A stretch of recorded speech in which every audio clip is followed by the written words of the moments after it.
Your Excellency, the President of the Republic of Uganda, thank you for sacrificing yourself for the past 40 years to be the President of the Republic of Uganda. Right, Honorable Speaker, the President has not only sacrificed himself, but he has sacrificed the members of the first family to take on the leadership positions of this family, something that cannot be taken for granted. Honorable Nkeretanyi, eriye bagamba nti yakirese naye party yokuwana yabadde empanvu. Nga bwafuna speaker nga semupia yabadde asobola okumutemako nga tannatuuka gy'alaga. Okandekula ajana nga bakululinza out of order. Katoganda agamba nti ensonga yange nga tetegerekese katate social media eno mbi. Yes. Ekutemerako yo weyagala. Kuba sayo nasinga speaker, lwakuba speaker yabadde mupya. Nga akyali tannabugumya bulungi. Ne bw'aba speaker nga aluddewo n'akwekengera akutema tonnaba kutuusa. Ngani tabwabadde akola ku fulu ya parliament. Yes. Tugenda gigulawo. Nina okuba ku saazi ow'eggumba member parliament wa East. Tebogerwako bwasitukanaga ngenda kubanduka gwe tolina mikono. Mwami Museveni mu poliisi ya wangulu. Sijja kulya musayi gwa bannayuganda. Ekyatutwala mu struggle kubeera ne Kyagulanyi kufiirira nsi yaffe. Gamba tojja kutuma muntu kuzikujjirayo. Sijja kutuma muntu kuzinzijirayo. Atonda byabako yategese kano. Yagenze muri kodi yensi yonna. Ekitusibye mu nnaku bwe butakkiriza mbututiitira mu omuntu wona ayogera amazima bajja kutta. Baffe batutte naffe tufiirire ensi yaffe. Sound clear, check microphone 1 2. Geoffrey Mayanja yenze ndi wano ne Innocent Tegusulwa. Lero sapula tenga ndala mweno. Luli twasimba kubeera ffenna yali ndala. Ne kakati ndaba ndala. Muzikyusa embeera nazezowera. Kakodio kyakali mu kuzikyusa. Si nnyo tekalina nnyo kyamaanyi kwanza siri muntu wa fashion. Siri nnyo muntu wa fashion naye mbeera na nnyingi. Oba buli saati ne sapule yayo. Yali badde fashion. Neje ngwira wenda eyo njambadde nnyo ne nyambala mu kundala. Ne nyambala mweto ngenda zikyusa. Okusinziira abazimpa endazimpa abakwana bange ndala mama yazimpa endala bwezityo. Kati nzambala lw'ensonga ez'enjawulo. Nsanyusa okulaba ssebo. Bitambula bitya Mukulu Mayanja? Amwe tuli kulika yekololo eyategoba wagenze ne walengedde. Obuvunanyizibwa bwaffe doggoberera ekigenda maaso mu ggwanga. Tulina okgoberera wali ekigenda maaso. Ensonga wazirabye nnyo. Kiruluuta y'omu kati kwabo aboogerwako ku internet ne mu mawulire. Oluvannyuma lw'okuvaayo okwebaza Mwami Museveni nti ye bali kwewaayo ne famire ye ne bakulembera eggwanga lya Uganda emyaka 40. N'agamba nti nga bo bakulembedde bwe beewaddeyo. Agamba nti ne Sodo naye akyali muvubuka nvuumuulo. Neyitako kubako n'ogufo gwafuna mu famire yaabwe. Kiruta yabyogedde awo n'ebirala nkakasa nti wabigoberedde bulungi nnyo. Ne mu Uganda tulaba yabigoberedde. Ne abantu abamu ku mukutu wano bagamba nti yabyogedde mu ngeri ya kujeregerera. Nga abala bagamba nti yabadde abitegeeza. Muggwe ng'omusajja omukugu mu kutunuulira ensonga. Walabye eki? Omwana yabuuza ekibuuzo awo nti olaba ki? You see, ensi nyangu nnyo Mwami Mayanja. Kyolaba. Ffenna tulaba ebintu bye bimu. Enjawulo ebeera mu kutapota. Yes. Ne mwena muba mukirabye. Nti sense z'omuntu Katonda yazikola. Nti ffenna yatwaza ezimu. Ffenna tulaba ekintu kyekimu. Tosobola gamba nti nze banumisiza magalo. Nawe bakulumisiza magalo. Gategedde ogamba bwategwe togiwulidde. Tujjako ng'oliko ekikyamu. Kubanga ng'oliko ekikyamu. Bakulumisiza amagalo gwe. Nange baginnumisiza. Sigiwulidde. Nze sigiwulidde. Kiba kitegeeza sense ya feeling. Togirina. Yes. Tosobola okuyitawo ekikazi awo nga kibulungira ebbina. Gwe n'ogamba mbu gwe tomulabye. Ate mwe nambadde mutunudde muti. Muti mwe mutunudde gwe n'ogamba nti kiba kitegeeza nti amaaso go tegalaba toli muntu. Tosobola gamba nti waliwo omuntu avumye munne. Oba si kyo weebuzaabuza. Oba weebuzaabuza. Tosobola gamba nti waliwo omuntu avumye munne. Oba awaanye munne. Gwe ate n'ogamba mbu siwulidde. Ng'ate akuli ku lusegere awulidde. Kitegeeza osazeewo butawulira. Tutudde bwe tuti. Gw'otudde wano. Nze ntudde wano. Omulala atudde wano. Olina ensonga gy'oyogedde oba owaanya ekikazi. Nze mpulidde. Naye ate ono agamba tawulidde. Agamba tawulidde. Kuba kwebuza. Abasazeewo butawuliriza. Ye abasazeewo butawuliriza. Amaziba gali nti awulidde. Naye ayagala bagamba nti tawulidde. Kati tosobola gamba nti waliwo ekiwunya. Nga kiwunya bulungi oba bubi. Waliwo ekiwunya. Ekiwunya akawoowo. Oba ekivundu. Bagamba nti ekiwunya kiba kibi. Kale ekiwunya ekibi katugambe ekiwunya. Gwe n'ogamba mwe gwe towulidde. Ekiwunya biri ekiwunya oba akawoowo. Oba akawoowo. Kati tosobola gamba nti waliwo ow'akawoowo. Bakubye ejiiko. Enkoko oba ekibumba kyonna. Gwe n'ogamba towulidde nga teffe tuwulidde. Nina mukwano gwange Wizidi. Nabeerako naye. Nga tukyali mu mbeera emabega ey'obuwuulu. Nabeerako naye mukwano gwange Wizidi. Naye twalina neiba nga akuba ejiiko. Naye nga Wizidi kyaba alindiridde. Kekawuwo okuva wa neiba akawulireko. Jiiko yafubutuka ng'eyo nga nkambwe. Kati bwe kibeera. Kati pointi eri nti senses etaano.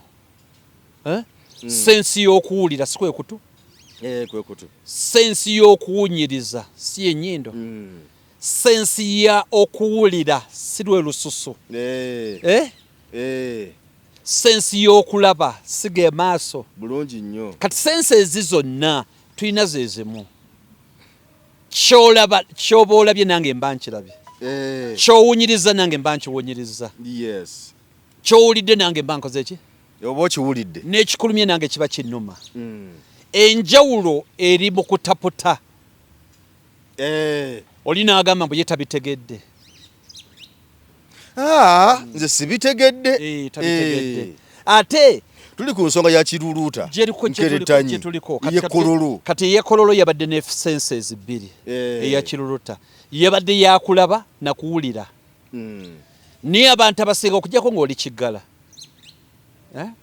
Bw'otaba kigala oba ki? Kigala yatawulira. Oba ng'oli muzibe. Kati buli yabadde ku TV yalabye era yawulidde. Kati enjawukana eba mu kutaputa. Buli omu atapusa atya. Enjawulo eri mu ntaputa. Yes. N'entaputa ekolebwa ebintu bingi. Entaputa esinziira kala ki gy'oyambadde. Bw'oba wa yero kiruluta honorable oteekwa okuba olina bwe wamulabye era bwe wamuwulidde. Bw'oba wa bimyufu oteekwa okuba olina bwe wamulabye era. Bw'ogamba mbu g'oli objective naawe olina bwe wamulabye era bwe wamuwulidde. Bw'ogamba nti oli wa green era naawe olina bwe wamulabye. Naye kati green si be bamu ne yellow kati. Ebyo ebimu neera kabatekeebulizaayo katono. Era omukulu yagambye nti obululu ndoza oba wawadde mwendo babumeka. Bawade si 14 oba 14 obwa UPC obwa gundi waliwo obwa mawu bali 15 yagambye nti obwo bwannomye kubanga bululu bwali badde bwaffe n'obwa UPC bwali badde ki bwaffe kanagamba bwannomye tujja kwesootinga kasitaffe bamu omukulu bwe yagambye tujja kwesootinga kasitaffe ki kasabo be bamu bonna ne katudde ku kiruluuta nawo kiruluuta yeyimuse n'aleeta erinnya lya Sodo Aine. Sodo muganda wa president. Kiruluuta ng'agamba nti gwabadde ayagala yeesimbewo. Ndoza kubwa deputy. Ndoza bwadde bwa deputy. Deputy. Era n'agamba ensonga ze yeebaza Mwai Museveni. Ekisooka kati concept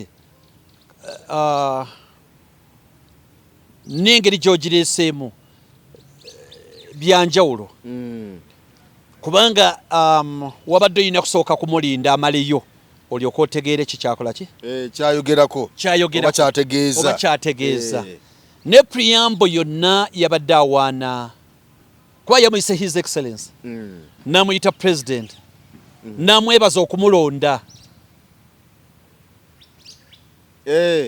tokwatagana n'ekyo yabadde avuga kyabadde kirala nnyo nga kyetaagisaamu obudde okukiwuliriza olyoka otegere gye yabadde agenda era gye byaggweredde nga tutegedde gye yabadde akola ki gye yabadde alaga ogwo omupiira batera ogusamba ndowooza Honorable Namboze yatera ogusamba atera nnyo okuleeta Moses Ali lwakuba ndooza Moses ali kuno wadde tosobola kumuleeta okusinziira bambi embeera gy'alimu ate ffenna tuli bannayuganda ate ffenna tuli bantu nolwekyo ndooza kuno yabadde tasobola kumuleeta kati Nkeratanyi n'aguleeta omupiira gwabadde ndooza gwa ku bakita batya kujeregerera ku Kiina ekigambo sarcastic mu Luganda bakiyita batya ku Kiina gwali gwa ku Kiina nga bw'okyogedde gwa ku Kiina kujeregerera kigambo kyawe ekirala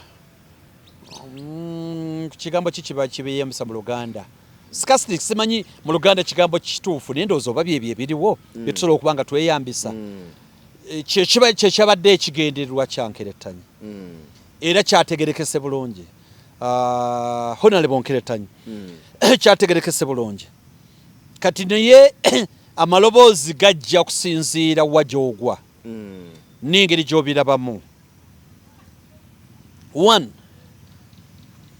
School of thought ziwerako eriyo abagamba nti yakireese naye paati y'okuwaana yabadde mpanvu nga bw'afuna sipiika nga si mupya yabadde asobola okumutemako nga tannatuuka gy'alaga nti bw'afuna sipiika alengerera ewala nga asobola okumukomyawo mu kuwaana olw'ensonga nti yawanvuyizza ne weekanga nga nti amusazeko n'amukomyawo gagenda otuule naba nga tategerekese okandekulaajana nga bakuluulinza out of order katoganda agamba nti ensonga yange nga tetegerekese kati ate social media eno mbi ekutemerako yo weyagala saate ekiruubirwa kyo kibadde kirala kati ekyo aboogera ekyo nakanyizaamu nabo nti olala bw'aba akireeta alina okulaba nti apima paati eno preamble eyagala okusikiri ereeto ly'omukuŋŋaanya olyoka obatule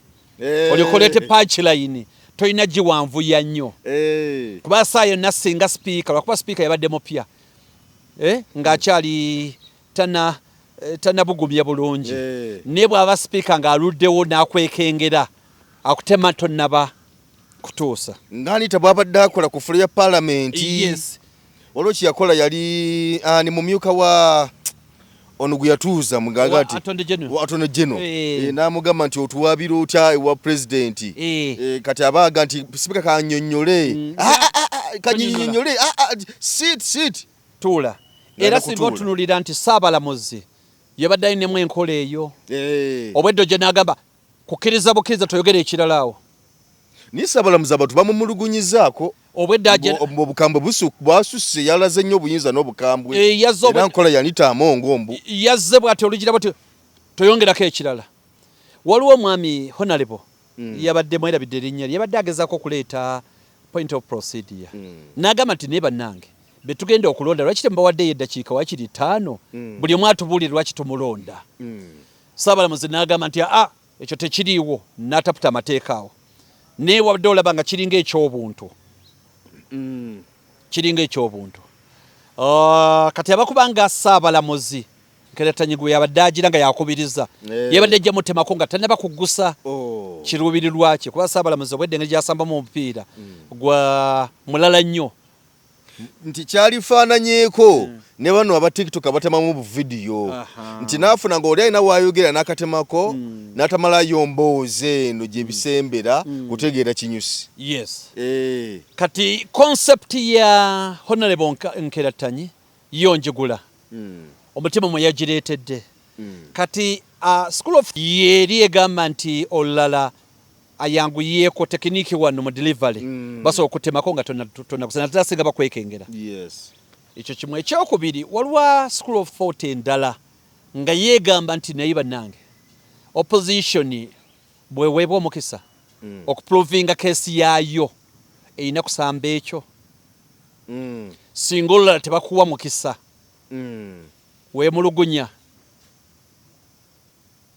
singa baba nga bakwekengedde nti gwe gwozanya gwa kijeregerero nti bw'ojja tojja kugusamba sipiika ayinza okulowooza nti gwe oleeta byakusaagirira enkeera ayinza okuwa omukisa singa akwekengera eriyo abagamba nti opposition omukisa gwe mufunye okwogera ogweyambisizza bulungi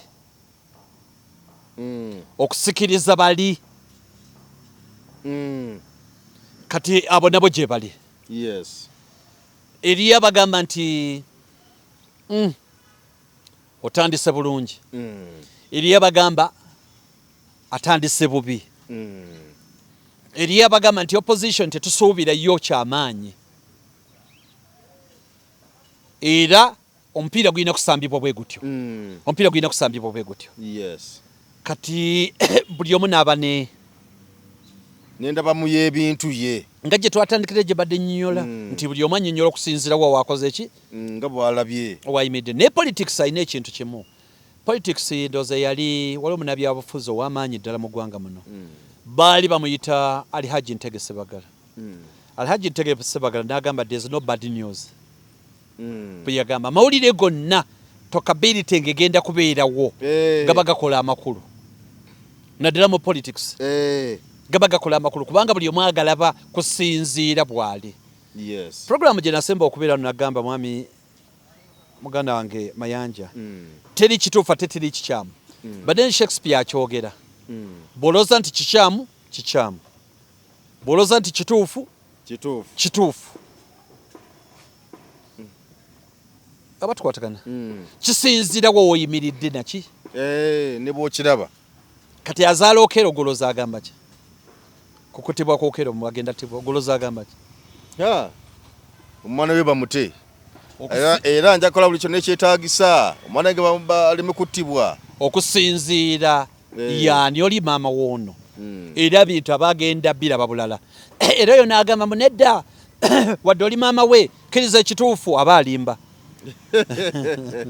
bwe kituuka ku iwuwe tasobola kukiraba bw'atyo okugyeko mba nti asobola okweyisaako ne bwadda mu kisenge aba abiraba bulala kati gw'okifuula ekituufu oba ki oba ekikyamu gw'okifuula ekituufu oba ki enkola y'emu ng'ogyeko Nambooze n'abala bangi bagisambye naye abatunulizi ab'enjawulo baba biraba mu ngeri ya njawulo naye gye bigenda byeyongera badde omupiira ogwo gwonna bannabyabufuzi ababadde ab'amaanyi ogwo omupiira bagusambye Odongo Otoyo naye yagusambako President Museveni ng'agenze ekololaawo abamutesa abo ne bakanyuga n'amayinja bubi nnyo Nobert Mao yagusambako nga mukambwe nnyo Nobert Mao ng'akyali student we Makerere lwakuba tegwali obwo bwe gutyo gwo gwali gwa confrontation eggwanga likulemye wali badde okola boti ze zimu ku speeches ezaaleetera Mao okubeera omutawana ndooza yali akalondebwa bakubwa Gid President 1990 mu kalulu akaali ak'amaanyi ye ne Gondi ne Mayombo Nobo Mayombo ke kalulu akakoogerwako akakasinza okubeerako omutawana e Makerere awo ni ogugwe gwali mulala n'olwekyo okujja ku scene si kyangu naddala mpa credit Honorable Nkeretanyi okuyimirira ku fulaawo si kyangu omuntu ayinza okumalayo emyaka 10 nga talina kigambo kyayogedde mulimu ababaka ba paalamenti bebajjeyo n'abaliyo naye nga tayimirirangako ku fulo bangi naye ng'ate no mu kamera eno wabweru ku lubalaza lwa paalamenti ng'akanyuga ekigambo kati osooka n'owa Honorable Nkeretanyi credit 1 okuyimuka n'asaba akazindaalo 2 okubeera n'ekirowoozo nga bagenda kiwuliriza kuba paliamenti si kyangu kufuna kazindaalo si kyangu 1 okuba n'ekirowoozo 2 okuba ne skill emuyamba ogenda okubeera na kazindaalo 3 okubeera bold kyayagala okwogera n'akyogera 4 okubanga gwe mulundi gwe ogusooka si gwe gusoose paliamenti lwesoose kuba ye paliamenti eyasoose n'oyogera ye 12 n'oyogera mu boogedde abatono ku olwo n'oyogera ekyo naye credit nende eri Honorable Nkeretanyi Yusufu credit nende ddala kubanga okuba nti paliamenti lweguddwawo oyogedde ekyo nakyo kinene n'olwekyo ndowooza overall yebadde ku side ntuufu nekyekoza after all no politics ate bwati walina okuzanyibwa ebakuba set up ndala ate kyali badde kirala naye politics n'olwekyo ndowooza ku lwange Yes, Collins. Era ndowooza kino kyefaananyizako n'ekya Honorable Nambooze era kyeyakoogera emabegako kaawo bwe yagambye nti nno bwe yavuddeyo n'agamba nti ye awagira Jacob Oboth mutayinza kuva ku ye kubanga mutuuze we nga ye omubaka w'ekitundu ky'Emukono n'ebirala byonna byayogedde naye era baatemamu era kali eno gye biggwera gyolowooza nti gye biggwera gye wali ekinyusi naye nga tebikoze eki nga yo tebataddeeyo era avuddeyo nayongera okukikkaatiriza n'okukinnyonnyola Naye one Honorable Nambooze role model. At least nze role model wange. Mwogezi Kayingo. Atayogeredde mu bya politics byokka. Okuva ebbanga lyaleka ebbanga liryo lyonna mwogeze. Naturally mwogeze. Alina obukugu mu kwogera. Kati olwa Eleno gye tulimu ya social media yakwegendereza. Wadde oluusi toyina wokye balama oba wokyetangira ekyokutema obuntu naye kati okwogera kw'ennaku zino kwakyuka buli kyoyogera kyonna olina okukakasa nti tebatemeramu wano olina okwogera nga bwe twogera kati olina okukakasa nti oweekengera nti watya nga batemedde wano Nambooze Honorable ng'oggyeko munnamawulire omutendeke si munnamawulire asoma obusomya amawulire n'agatuulira ye munnamawulire aya practicing amawulire ate ku level eya waggulu kati kyebadde akola aba amanyi bulungi ki ekiddirira kuba ali exposed alina experience mutendeke aba amanyi ekigenda naye kuba nti generation kati eno gye tulimu ya social media tulina okwegendereza ennyo wooli watemeramu bw'oba oyogera kirina okubeeramu ekyokubiri bw'oba oyogera awaleeta obuzibu wangi newe ngenda okwogera omuntu yenna communicating eri community eri public weewala nnyo okwogera ekintu nga kirina amakulu agasoba mulimu wategerekana okuggyako ng'okigenderedde nina okulaba nti buli lw'oyogera okakasa nti amakulu ga mulundi gumu oli tasobola kusinziira eyo n'afunamu amakulu ag'omulundi ogwokubiri kibayita effective communication okuggyako ng'oyagadde kubanga mu communication waliwo oli lwasalawo mu mawulire oba mu kwogera kale communication yonna communication tekitegeeza nti olina kuba wa mawulire buli muntu yenna ayogera aba communicating now waliwo lwosalawo okubeera vague n'ogamba ngenda kwogera nesigenda kutegeerekeka naye ng'okisazeewo ngenda kwogera nesigenda kutegeerekeka ng'osazeewo obeere vague waliwo osalawo n'ogamba nti ngenda kwogera nekye ngenda okwogera kigenda kuyita mu lugero nga kirina amakulu agasoba mulimu naye nga oyo gwengezaako gwenjagala ategeere byeŋŋamba abitegedde naye ono agenda okummambira talina waatandikira bulungi kuba saabadde direct gyali okyogera omanyi nti kyekigendererwa kyo wonna lwobeera intention ng'oyagamba nti njagala kitegeerekeke era ennaku zino olaba oli agamba n'okugamba nti kano mukasalemu kano mukatereke aba akutegeeza nti agenderedde kyayogera akitegeeza waliwo oli lwayinza okwogera n'ekyo kankireke ndoza ekyo tekigira oli ayinza okwogera ye nga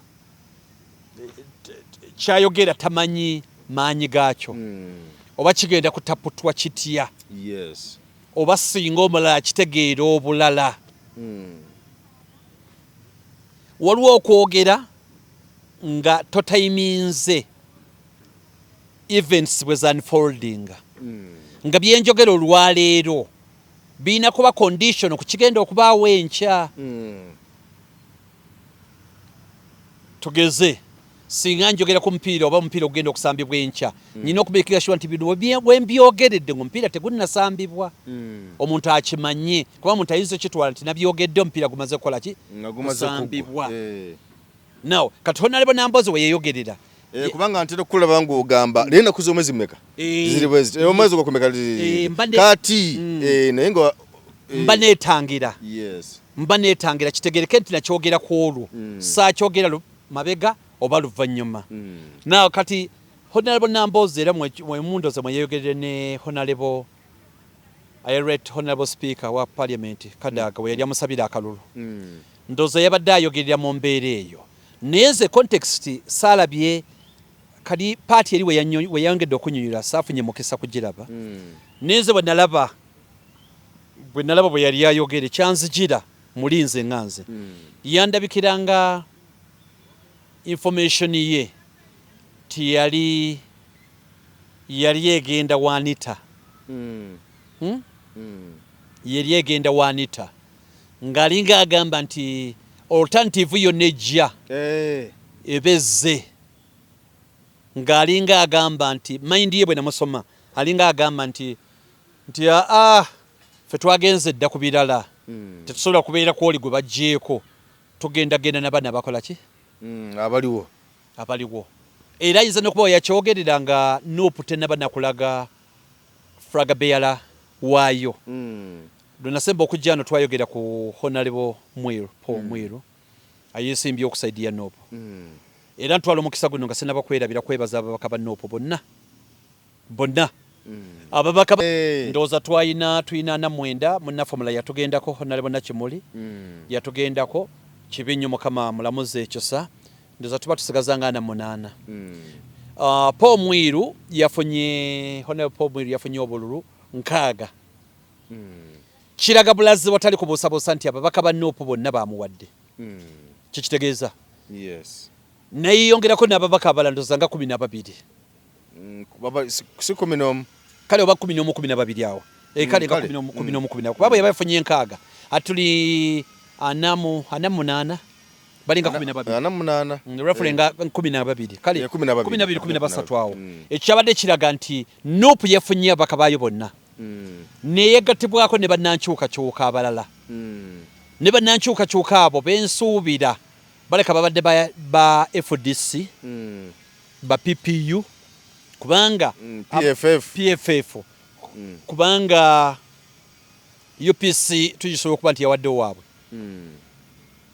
tusuubira okuba nti DP yawadde Mawo kuba Mawo obululu 15 nabo bwantabudde ate ko kuba ba DP bonna bamuwadde ne banne mukwano gya bamanyi ku personal level kati Paul Mwiru nga Fragabeyala Nuupu omulimu yagukoze bulungi era ne tiimu yonna yambaddeko omulimu bagukoze bulungi era awo sibalinaako buzibu abaka bafa ba Nuupu sibalinaako nabaka abalala ku luno tekyabaddewo nnyo kuba kululi Anita Mongo ng'alondebwa kululi yakukumba bonna n'abokukumbiramu n'obwa Nuupu n'obwa FDC bonna n'abokumba ate nga nawo information gye nafunye nti ne ku mulundi guno yabadde yeeteeseteese nnyo yabadde yeeteeseteese nnyo era mbu waliwo mubaka omu muwenyonya mukubuulira mu NUP awo babadde kulagana naye nnyo nga yeeteeseteese okuba nga asensanya omusimbi bate kukumpa akalulu tundutundu ddene erya NUP naye kino kyayambye nnyo okujja Anita Amongo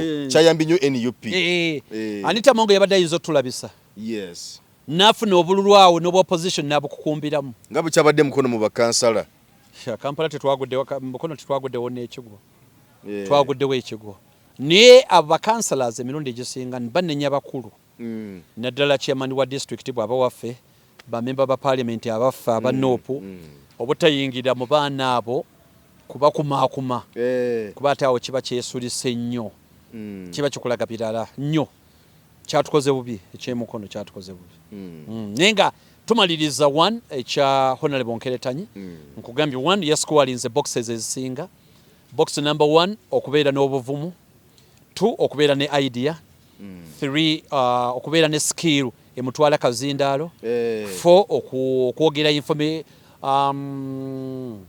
ekirowoozo kye nekigwayo tatandise bubi atandise bulungi nnyo kale kankuzanyira eddoboozi lino eri omwika speaker ne speaker abalondeddwa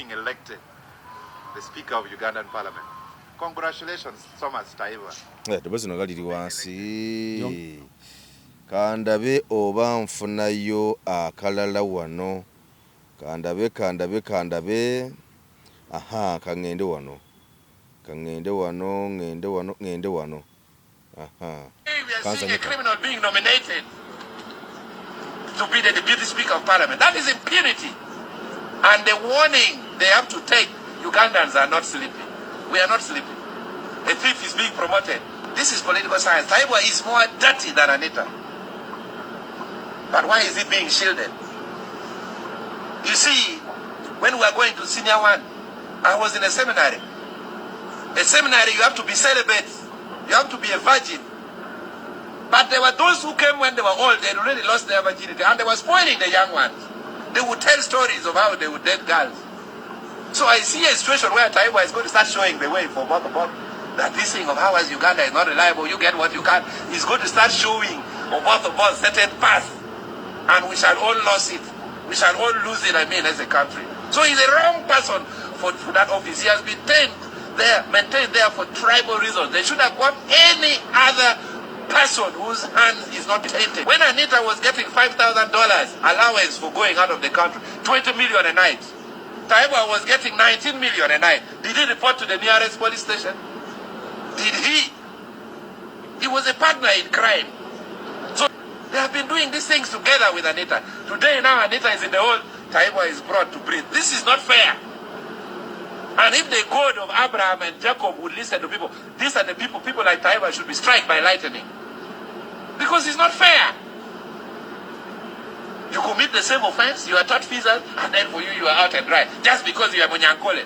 This is a republic, this is not a monarchy. Why are you separating Ugandans? So it is as if it is okay for a Munyankole to steal money. Other tribes should not steal. This is what people are saying down there. Bamito mbaka, yali mbaka, odonga oto. Siyoyo. Byanyonyodde ng'agamba nti Honorable Tayebwa ganti ate mubi nnyo mulyake nnyo n'okusinga Anita Amongo. Era ng'agamba nti bino badde bikolebwa badde abiraba. Yali awaabyewa kuba ebigenda mu maaso. N'ebyagaga nti era ye kennyini Honorable Tayebwa omumika wa speaker yagenda okulona oboth ng'amuterawo zipaasi n'ebirala byonna nga bwe buwulidde abinnyonnyola. Sebo gavumenti kati etambuzibwa bw'etyo nti kakati ono waffe tetujja kumukwatako yasigale ono tumulabyemu kino yagende abinnyonnyodde. Okay, one mukulu Dongoto wano sikanya naye nze sikkiriza mpira gwa tribal mpira gwa mawanga anti yagamba nti baligwe bazannya baligwe bazannya naye alaga takukkiririzaamu naye baligwe bazannya bo kusinziira nga bwakinyonnyodde ate both muki weri you see bino bintu bijjemu amadini tubijjemu kabila tubijjemu ki bobo leeta ensonga yo gireete eri honorable deputy speaker Tayebwa netoleeta mu byamawanga nze sikiriza mu kadi y'amawanga kuba kadi y'amawanga mbi nnyo kadi y'amadini mbi oli jangu okolagane naye nga mayanja tekyetaagisa nnyo okuba nti Mukalamoja oba Muganda oba muki bye tugamba nekyo bw'oba omukuba tomukuba nga lwamawanga mukube nga ye okugyeko ng'otugambye nti wabaddeyo meeting y'eggwanga lye yatudde nemusindika kati awo osobola omuyigiriza mu byamawanga nolwekyo awo okawe sikanya naye nze ng'omuntu sikanya nze omuntu yenna aleeta ango bwana mayanja tekankubuulire wali omukwano gwange bamuyita Haruna Majwega yansomesa ekintu kya mawanga ago amawanga bw'ogatambulirako okuleeta kadi y'amawanga okusosola mawanga n'amadiini kyekino ekibeerawo gweoyinza okulowooza nti mulina we muli mwagala bukulembeze oba mwagala kintu kyonna naye mwola okuba abaliwo muli Bakalamoja kati Bakalamoja ne mwekolamu omulimu ne mugamba fe Bakalamoja tuli 100 bannaffe bana batali Bakalamoja Abaganda Abanyankole Abatola Abakiga batono nefe Bakalamoja fe bakola ki fe abasingawo obungi ne mugenda mu kalulu ne mufulumya buli atali mu Karamoja kati dosa bamuwulidde bulungi n'ekibi ekirimu ekyo bwe muyingira mu kisenge mwe mwennyini abakalamoja abeesibidde mu kisenge nga batandika okugamba nti atalina nkwagulo ziwera wadde 3 wano oyo si mukalamoja mutuufu tuzibale emukwemu modda wali nga mudda wali mugenda okwetegereza obulungi nga abatazirina ziwera wadde 3 nga muli 30 kubanga ensanvu ye nnyingi ezirina nga mwefulumya wasigadde ensanvu tokwatagana nsanvu kasita mugiweze ensanvu nga bagamba atasobola kwogera Lukalamoja lutuufu olimu n'ebisoko esi afulu oyo kataba mu Karamoja awo nga olonga 30 tebalwogera lutuufu bafulumya wasigala 30 ng'eba yagamba nti omukalamoja omutuufu kitaawe ne nnyina balina kuba bakalamoja nga mama omukalamoja ne taata omukalamoja era bw'oba tokirina ekyo kuba kati beebazeemu ku 5 3 taata baabwe taata we ne mama we bakalamoja kati 20 nga bakola ki nga beera wasigala 30 asatu olutuuka bwe bati nga bagamba ku 3 mayanja okitegedde nga nzija nkuba akaama abakatuliki luluka 2 mu aba abataano ate si bakatuliki ngera ekirowoozo kijja out tusigala 2 mu aga mu bataano 2 mu abataano oluteeka nga bagamba nti tetugenda kukkiriza okimanyi nti 2 mu bataano kuliko abatalina diguli ate 20 tulina diguli tekisoboka naawe ekyo tekigenda kukola kati 20 abalina diguli nga bagoba abataano wasigala 20 olumala okufulumya bwali bwe bati nga bana 20 bagamba nti tuddemu waliwo kyemwaboosizza amaaso diguli erina kuba yemakerere buli atalina yemakerere afulume teba diguli eyo teba diguli kati awo jjukira kuliko 10 oba kwere 12 8 inje wasigala 12 otuuka ne bagamba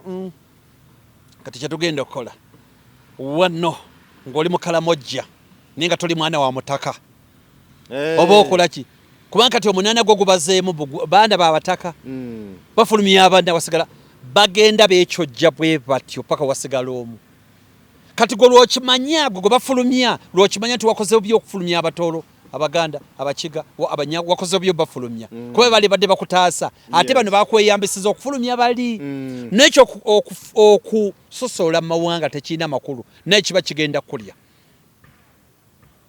tugenda maaso tugende ku nsonga ya Odongoto kuba gye tuliko ensonga yagamba tayebwa tebaali muwadde kubanga yembu mukeno zinyuno okusinga mukamaawe kati ensonga gye mpuliddemu agamba nti teyaloopa ku poliisi muli okumpi nga we bigenda mu maaso Odongoto ye yaloopaani myaka yayingira muvubuka muto mu parliament yaloopaani nga beesibidde mu parliament beeyongeza ssente yaloopangani ku poliisi muli okumpi oba yitalina poliisi muli kumpi tuyinza okubeera awo nga Odongo to yitalina poliisi muli kumpi ekyo kimu ekirala olwo tulimu politics ate kati kankubuulire abantu President Museveni agenza ayogera n'emirundi mingi naye nga abantu baagala biwulira oba babiwulira babyerabira ye bagambako nti ebyobufuzi bya Uganda si bya mazima ate bya bulimba biina emisingi egi si bya mazima ate biki si bya mazima ate bya bulimba bya kuwayiriza si bya mazima si bya bulimba tebanga kyekimu si bya mazima ate bya bulimba bya kuwayiriza kati Right Honorable Tayebwa yabadde yerwanako naye nga yerwanako niyerwanako ne bamusigazaawo kati abadde balina okubugoba si yeye tasobola kwegoba niye yanyonjodde ensonga ze abalonzi oli ne bamukkereza in fact waliwo edda byendaba ku mikutu lwakuba saagala nnyo kwambalira bantu nalabye 2 nja kwogera ku bantu 2 be nalabye abalala saabalabye nnyo. Omu ye Honorable Zambali Brasio Mukasa. Ndi wano kumuwolereza wadde siri looya we. Yakoze atya? Mbiraba ku mukutu wedde byogerwa nengenda kyogerako. Omulala ye Honorable Honorable Nalukoola. Bombi ndi wano kubawolereza. Endaba y'ebintu nga lwe nagambye nti buli mukisinza bwabiraba. Kansoke ne Zambali. Honorable Zambali Brasio Mukasa yabadde asaaga ne speaker omupya. Both. Kufulu ya parliament. Nga bamaze okumulonda. Najja nga boogeramu ku lwali. Tukwatagana. Abantu kyebavumiridde kyeŋŋamba nti bannange ebintu birabe mu ndaba entuufu. Bwe bba mwalonda omuntu nga mwalonda omubaka yenna tebakulimba ajja kwogera ne speaker. Era nange naalibadde muwa amagezi ayogere ne speaker. Kubanga speaker yagenda omuwa akazindaalo ayogere bye mwamutuma. Bannanga balonzi muleme kuteeka nnyo kazito ku babaka be twasindika. Honorable Zambali Brasio Mukasa talina musango n'ogumu kwogera na speaker. Nange nalibadde nkikola. Kubanga speaker bamulonze mupya. Mu parliament waliwo kye bayita catching the eye of the speaker. Okujjako nga mugamba nti mu parliament baveeyo. Kyoba otegeeza. Naye bw'obanga wabasindika ng'okkiriza nti mubaka wo. Era ng'okimanyi bulungi nti yalondebwa oba omulonde bati wamulonda naye nga yalondebwa ng'agenda kutula mu parliament ya Uganda ateekeddwa okwogera ne speaker. Ateekeddwa buteekwa okwogera ne speaker. Kubanga procedure za parliament mulimu ezimu ng'olina kugenda kusooka kusaba speaker. Tugamba amataba gaagudde Nansana. Oba olwo ekizibu ekyaguddeyo. Mwagala Honorable Zambali akyogereko. Ayina genda wa speaker nga ne parliament tetudde. Anakusooka genda mu ofiisi ye. N'amusaba olukusa olw'okwogera amuwa omukisa. Matter of national importance. Era speaker n'amugamba nti wano tulina bingi naye kankuteeka ku luddako. Era ngenda kuwayo eddakiika 20 oyogere ku nsonga zo ez'ennansana. Ayina genda wa speaker ayogere naye. N'olwekyo Zambali naye muwa obubonero busatu kati omuntu ngoyo olina omwesembereza. Kubanga yagenda okugamba gundi yogera. Ekyo kiri professional. Kyoyinza omunenya nti yamukyaliddewo emmakaage. Oba wasanze bakukuta. Oba wasanze bali somewhere. Naye babadde mu parliament eyo ko ate bwe mulengera nga yamukyazizze we balya piraawo ku mukolo. Anti kakati ekyo kyanjawulo. Kiba kyanjawulo. Kuba olwo rubaga yego balengera wanita amongo nga alya piraawo. Ngageza okusibuluka. Kati ekyo kyanjawulo. Nenjogera ku kya Zambali. Awo ekolo yabadde parliament nga yetudde. Yabadde parliament.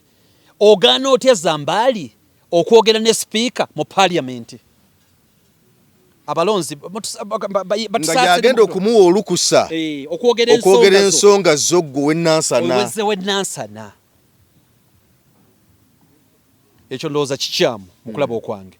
Omubaka alina okwogera neki ne speaker. N'omuntu omulala alina okwogera ne speaker ye loopu. Loopu alina okwogera ne speaker. Bagenda bakuba ekifaananyi wuuyo nedda si bwe bitambula. Parliament balina bwe bagitambuza. Bakuba ekifaananyi wuuyo mulengedde wuuyo kati alidde. Kati point eriemu. Bwe baleeta kye bayita order paper. Order paper lwe lupapula okuli bye mugenda okuteesebwako. Tuyinza okugamba nti olukangaga. Bye mugenda okuteesaako. Executive eri chaired ne president. Atula ne ba ministers be. Ne bateesa ku nsonga ze baagala ziteesebweko mu parliament. Ensonga bamala ziteesako emu 2 3 4 5. Ensonga ezo zonna bazikwasa Ssaaba Minister, Prime Minister. Tuli fena? Ye Nabbanja wano. Si bwe kiri? Bwe bamaliriza speaker n'ayita lead of government business ye Prime Minister. Ye Nabbanja mu kikola kye, ye Right Honorable Nabbanja. N'azijja mu seke mu lukiiko. N'azireeta speaker n'atuula n'afuna ensonga eziva ku ludda lwa gavumenti. kati lopu naye ne bamuyita n'afuna ensonga eziva ku ludda oluvuganya bonna abo abasatu ne bakola ki ne batuula ne bagamba nedda eneeveemu eno era oludda olwa gavumenti prime minister yaleeta ensonga ezo ku floor ya parliament era oludda luno oluwabula oluvuganya lopu Jose Nyonyi owekitiibwa yazireeta kati offices esatu zirina okukwatagana oyagala toyagala zirina okubeera obumu office ya prime minister office ya speaker n'office ya lopu kubanga ensonga kwezitambulira saba minister prime minister aleeta eza executive lopu aleeta ez'oludda oluvuganya speaker ye mutabaganya enjuyi zombiriri era naye alina okwogera ne speaker okugyeko nga gwogamba nti toyagala bateesa mu parliament temuddayo muveeyo naye bwe boyagala babeereyo bateekeddwa okwogera n'enjuyi zonna omulala gwe nalabye yabadde nalukoola honorable nalukoola babadde bakyali awo ndoza parliament etandise oba tennatandika nga bakyanyumya waliwo omubaka yazze yabadde ani waliwo omubaka ayazzaawo anvudde mutwe nejja mujjukira mubaka niwe naalimu amanyiddwa nja mujjukira ndoza anvudde mutwe najja n'ayogera ne honorable nalukoola ne bagenda nga boogera beekutteko ne badde paka eri honorable nalukoola talina buzibu nakamu tewali buzibu kunyumya na mubaka we naalimu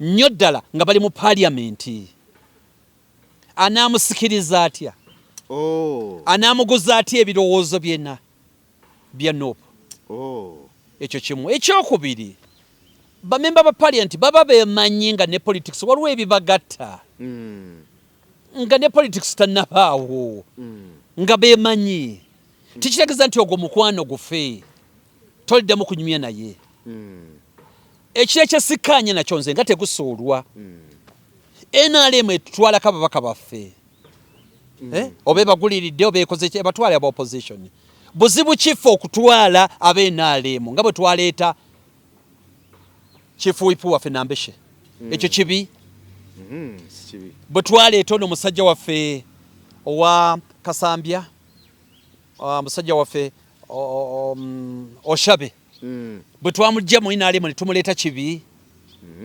lwaki for opposition tukitwala nti okujja mu NRM ne tujjayo omubaka ne tumuleeta mu nupu kibi si kibi naffe tulina okutandika okubajjamu abantu nga tubaleeta eno kyeŋŋaana zenkwe siri muisiraamu ninasomera ku university y'abaisiraamu nasomerayo nti bakugaana ne Buganda by the way bakugaana nazaalawo obuyisiraamu kumukwata mu ngalo oba okumusitula ndiye bw'abanga ekimbe kimukubya agudde wansi guweka aliwo omuleka afe nazaala tomusitula nkwatibwa obuko oba yakwatibwa obuko osaze waafe kulokuma ennono muliwo babiri mu nnyumba muliwo babiri mu nnyumba agudde eri agudde olina omutwala mu ddwaliro guweka gwaliwo ng'ogamba Nazara togenda musitula ng'otandika okunyumya mulumbe kale yagudde awo nga nze kandiwo ne saasobodde kumusitulawo kubanga nga nti obuko boosanga wabaddewo omuntu omulala yali badde awona si bwe kiba olumbe lukutaagula obuyisiraamu busomesa siri muisiraamu bannanga bayisiraamu mu nsonyiwe ninjogera mu good faith njogera kyemmanyi nsaba bantereeze mbwe n'abangize obwenzi kyova abayisiraamu abakyala beebikkirira abamu beebikkirira ddala dde okulaba ku kaaso kaabwe zibannema kati ezikiriza ez'enjawulo olaba ekikyala nga fesito nawe olaba kati bamanyi kwambala zino zishaliya naye ate nemabega no batuula yo nesigala ng'ekola ki ebankyamu kati nolaba batula noga ate kala kiri mufasa kirala nnyo kyamaanyi ninga fesito nagibisse eyo tuveeyo nzikiriza yaabwe waliwo abagamba nti alageko wano wokka waliwo abagamba abikire eddala balina enzikiriza zaabwe ez'enjawulo naye balimba nnyo babikka nnyo no yenzikiriza yaabwe tulina oggiwa ekitiibwa point tulina oggiwa ekitiibwa naye point eri emu gye njagala okugamba nti omukyala ataliwo tolina mukwata mu ngalo abakyala bayita eno mwene muyita eno naye naffe era tubikola ffe abatali basiraamu gwosobola ogenda mu kifo nga kya mulembe nga bakyala gye batya toyireti z'abakyala nga ezo z'abaami gwosobola osobola okutwalayo omwana wo mu kisulo nga abalenzi n'abawala basula bonna tekisoboka katwaki bagenda mu toileti yemu ne mu dormitory nga yemu abalenzi n'abawala gwosobola okikiriza nga mwana wo n'abayisiraamu kati bw'oba tosobola okikiriza n'abayisiraamu mubalabire ebintu mu layini bwetyo ngezaako ku simplifying kuba nange wadde siri musiraamu sobola kikkiriza mwana wange genda mu kisulo ti ate abalenzi n'abawala basula mu dormitory yemu kati abakyala bayita eno abaami eno nga naffe era bwe tukkiriza nti toilets zaawulwe dormitory zaawulwe tukwatagana kati gwe olwokuba toli musiraamu osobola okikkiriza mukyala wo n'asula ne mukwano gwo mu luumu yemu naye nga ebitanda byanjawulo kizira n'okutta kitta bitanda kyetwogerako now naye kyengezaako okugjayo nti abamanyi abakugu mu busiraamu abamu bagamba nti okumukwata mu ngalo kibi oba oyenze eriyo abagamba nti n'okumutunuulira obutunuulizi bwe tunoomulemerako ne bakonako bukonyi tibayanja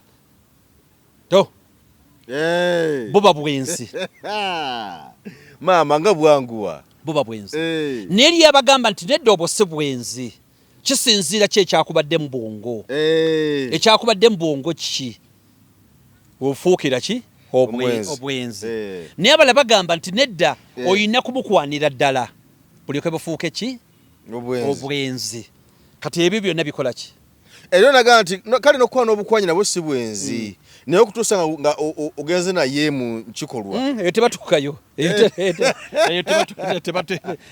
tebatuukayo naye nga pointi eri nti kisinziira ekigendererwa kyo ki ebyo byonna mbyogera nga nsinziira nti omuntu wa MP wa Nuupu okwogera ne MP wa NRM naddala nga bali mu parliament tekirina bulabe obulabe bwe buli bwennyonnyodde ekigendererwa kyo ky'okwogera naye kiri ki bw'oba oyogera bwogezi nga mukwano gwo bikomaawo nze sikiramu buzibu bw'oba oyogera naye kumusikiriza kumuleeta mu Nuupu tekirina buzibu bw'oba oyogera naye kumulaga nsobi za NRM tebina buzibu bw'oba oyogera naye osanga mulina bizinesi oba mulina ebibawaga tekirina buzibu obuzibu buli nti oyogera naye oba yakusikiriza akutwala eri nze nzikiriza gwe omusika omuleeta eno okwogera si kibi naye kyekiri mu kwogerezeganya okwo oba bano bo kyebekengeraga nti mwogera ki ono muntu mukulu ayalondebwa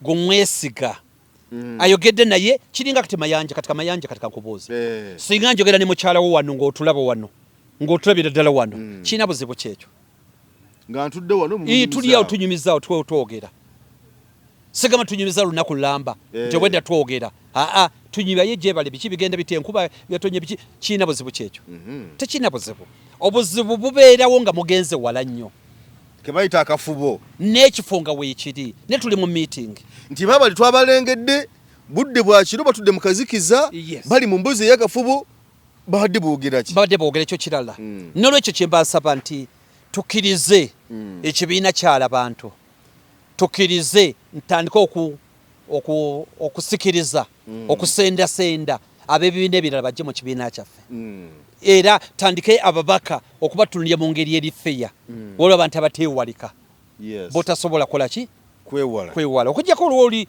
nga ffenna tumumanyi nti oyo yayitawo nnyo ku kino na kino naye okwogera gwebadde yogera nijjabulaga honorable Nalukoola nja mujjukira yaze ne bajjawo ne badda wali mu bantu mu parliament boogera sikirabamu buzibu n'akatono tumaliriza show olunaku olwaleero Geoffrey Mayanja yenze mbadde ne Innocent Tegusuulwa tukwagaliza akaseera akalungi weraba Munnayuganda tukwaniriza mu kimbo wa Research King and Training Center mwebale nnyo mwebalire ddala mwebale okwejjanjaba endwadde nnyingi nnyo ezitawaanya abantu omwaka guno ng'abakimbo wa Research King and Training Center twabaleetera ebintu bingi nnyo tuyina ebyuma ng'oli abadde nti n'amagulu galuma omugongo guluma oli agamba mbuno sisitemu y'amagumba gange tegatambula bulungi nnyo omwami nti n'amaanyi gakendeera sikyatambula bulungi nnyo mu kisenge enseke zange zazibikira nfuyisa mulimu kabayina obuzibu bwa prostate ennaku zino abasinga obungi mulimu kabayina sukaali